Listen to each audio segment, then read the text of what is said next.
ओम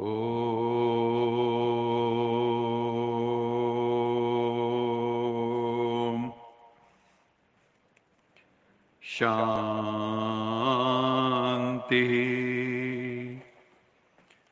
सत्यम शिवम सुंदरम सच्चित आनंद स्वरूप सत श्री अकाल मूरत परम पिता परमात्मा की परम प्रिय संतान, मेरे प्यारे भाइयों तथा बहनों,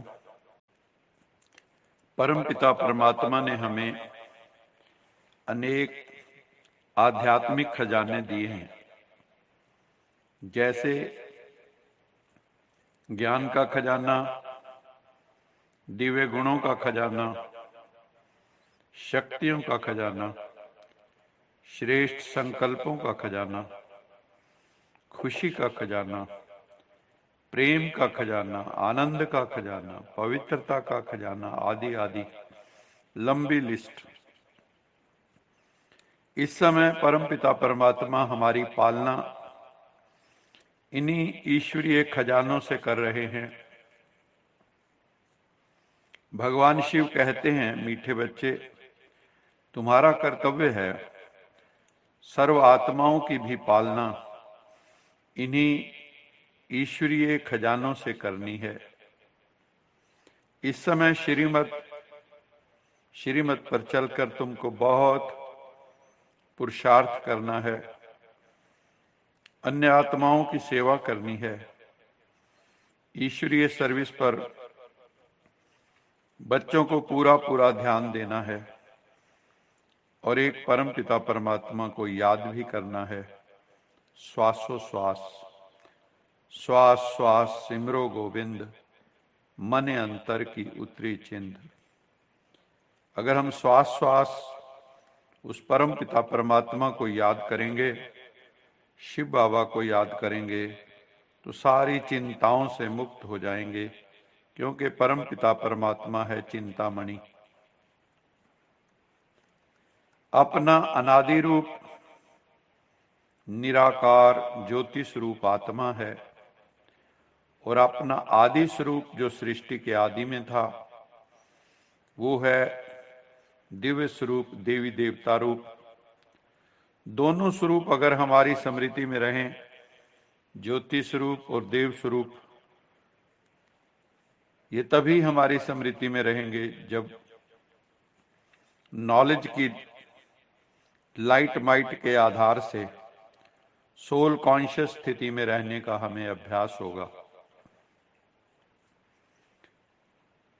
ब्राह्मण बनना अर्थात नॉलेज की लाइट माइट के स्मृति स्वरूप बनना। हर समय हमारा लाइट माइट से संपन्न स्वरूप हो, रूहानियत से संपन्न स्वरूप हो। जो स्मृति स्वरूप है, आत्माएं जो हर वक्त सोल कॉन्शियस अथवा अवेयरनेस में रहती हैं, वो स्वयं भी संतुष्ट रहती हैं। ऐसी आत्माएं और दूसरों को भी संतुष्ट करती हैं। एक तरह से वो संतोषी मां की तरह है। याद हमेशा उनको किया जाता है जिससे कुछ न कुछ सुख मिलता है, उसको बहुत प्यार से याद किया जाता है। दुख के समय परम पिता परमात्मा को याद करना, परम पिता परमात्मा से प्रेयर करना, प्रार्थना करना सिद्ध करता है कि जरूर परम पिता परमात्मा ने हमें बहुत सुख दिया है और जरूर हमारा दुख दूर किया है। तभी तो दुख के समय उसकी याद ऑटोमेटिकली आती है, करना नहीं पड़ता, आ जाती है। इसलिए सभी धर्म वाले दुख के समय कहते हैं, अब उस परम पिता परमात्मा को सच्चे दिल से याद करो तो तुम्हारे दुख दूर हो जाएंगे। परम पिता परमात्मा जो वर्ल्ड का फादर है, वो निराकार है। उस एक को ही अवतार कहते हैं अथवा री इनकारनेशन कहते हैं। वो एक ही परमपिता परमात्मा है, जिसको अपना ना स्थूल शरीर है ना सूक्ष्म शरीर है, क्योंकि ब्रह्मा विष्णु शंकर का भी सूक्ष्म शरीर है। इसलिए बाबा ने कहा उनको भी अवतार नहीं कहेंगे और ना ही उनको गॉड फादर कह सकते। गॉड फादर तो एक निराकार है, एक तू ही निरंकार, सचखंड वसे निरंकार। बाबा ने कहा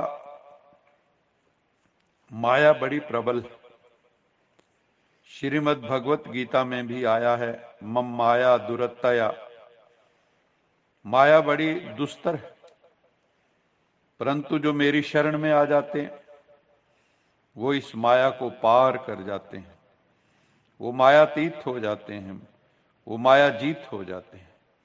कई बच्चे आश्चर्यवत ज्ञान सुनते, दूसरों को भी सुनाते और फिर मायाधीन होकर ज्ञान छोड़कर चले जाते हैं, भागंती हो जाते हैं और फिर जाके विषय विकारों में गोते लगाने लगते हैं, अमृत को छोड़कर विष पीने लगते हैं। तो उनकी गति क्या होगी? परमपिता परमात्मा जो फादर, टीचर, सतगुरु, साजन, सब कुछ, सारे रिश्ते हैं जिससे, उसे भी फिर मायावश होकर बच्चे मायाधीन होकर छोड़ देते हैं। इसे भी एक तरह की ग्रहचारी कहेंगे। जैसे ज्योतिष में दिखाते हैं, किसी पे राहु की दशा, किसी पे शनि की दशा, किसी पे बृहस्पति की दशा। तो जब शुभ ग्रहों की दशा बैठती है तो अशुभ ग्रहों की जो दशा है वो समाप्त हो जाती है। तो बाबा कहते हैं ये भी एक तरह की ग्रहचारी है। जब आत्माएं परम पिता का साथ निभाते निभाते फिर मायाधीन होकर फिर संसार में लौट जाती हैं, परमात्मा की शरण से बाहर चली जाती। तो बाबा कहते हैं जिन बच्चों पर फिर शुभ दशा बैठती है तो फिर ज्ञान में आ जाते हैं, दुनिया में घूम फिर के फिर परमात्मा के पास आ जाते हैं। जाएंगे कहाँ? शरण तो यहीं मिलनी है। शरण में आए हैं हम तुम्हारी, दया करो ए दयालु भगवन। तो वही हमारी बिगड़ी बनाने वाला है, उसकी शरण में जाने से ही बिगड़ी बनती है। बाबा ने कहा अंत में जब पता चलेगा कि भगवान आया हुआ है, शिव बाबा स्वयं आया है, तो बहुत भीड़ इकट्ठी हो जाएगी, लेकिन उस समय पुरुषार्थ तो कर नहीं सकेंगे, आत्मा को पवित्र तो बना नहीं सकेंगे, क्योंकि चारों तरफ विनाश का माहौल होगा, विनाश सामने खड़ा होगा। सबको पता चलेगा कि परम पिता परमात्मा शिव बाबा कहते हैं कि मुझे बहुत प्रेम से अपने को आत्मा समझ के याद करो तो तुम्हारे विकर्म विनाश होंगे। चढ़ती कला में जाने के लिए बाबा ने कहा बच्चे कदम कदम श्रीमत पर चलो। बाप को यथार्थ पहचान कर शिव बाबा को सोल कॉन्शियस बन के परम पिता परमात्मा को याद करो, उनका रिगार्ड रखो तो कल्याण हो जाएगा। आज का स्लोगन है साधारणता में महानता का अनुभव करना ही महान आत्मा बनना है। हमें सिंपल रहना है, हम्बल रहना है, हाई फाई अपने को शो नहीं करना, पंप एंड शो नहीं दिखानी। साधारण बन के medium profile is the best profile. जो महापुरुष होते हैं बहुत सिंपल होते हैं, simple living and high thinking. तो साधारणता में महानता का अनुभव करना ही, रियल में महान आत्माएं वही होती हैं जो साधारण होती। काम की बात, आज की दुनिया में रिश्तों को निभाने के लिए कभी अंधा, कभी गूंगा, कभी बहरा होना ही पड़ता है, तभी रिश्ते बचते हैं। किसी ने कहा है पत्तों सी होती है कई रिश्तों की उम्र, आज हरे और कल सूखे। आज लगता है जैसे एक दूसरे पर जान दे देंगे, कल देखते हैं तो एक दूसरे से छिटके हुए हैं। वही रिश्ते जो हरे थे वो सूख जाते हैं। ये दुनिया में प्राय देखने को मिलता है। क्यों ना हम जड़ों से रिश्ते निभाना सीखें। जड़ों से रिश्ते निभाना अर्थात स्पिरिचुअल फ्रेंडशिप, स्पिरिचुअल रिलेशनशिप, रूहानी रिश्ते। आओ हम सब भाई भाई के रूहानी रिश्ते में बंध जाएं, क्योंकि हम सब एक पिता की संतान हैं। अच्छा, मीठे मीठे सिकिले दे बच्चों प्रति माता पिता बाप दादा का याद प्यार गुड मॉर्निंग। रूहानी बाप की रूहानी बच्चों को नमस्ते। हम रूहानी बच्चों की रूहानी माता पिता बाप दादा को याद प्यार गुड मॉर्निंग और नमस्ते। सदा रहो हंसते, कहीं नहीं फंसते, बन जाओ फरिश्ते, बांध लो अपने बसते चलो प्रभु के रास्ते। वाहिगुरु जी का खालसा वाहिगुरु जी की फतेह। बोल साचे दरबार की जय। लोका समस्ता सुखिनो भवन्तु।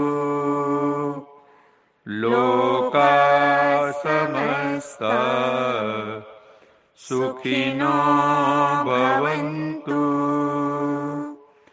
लोका समस्ता सुखिनो भवन्तु।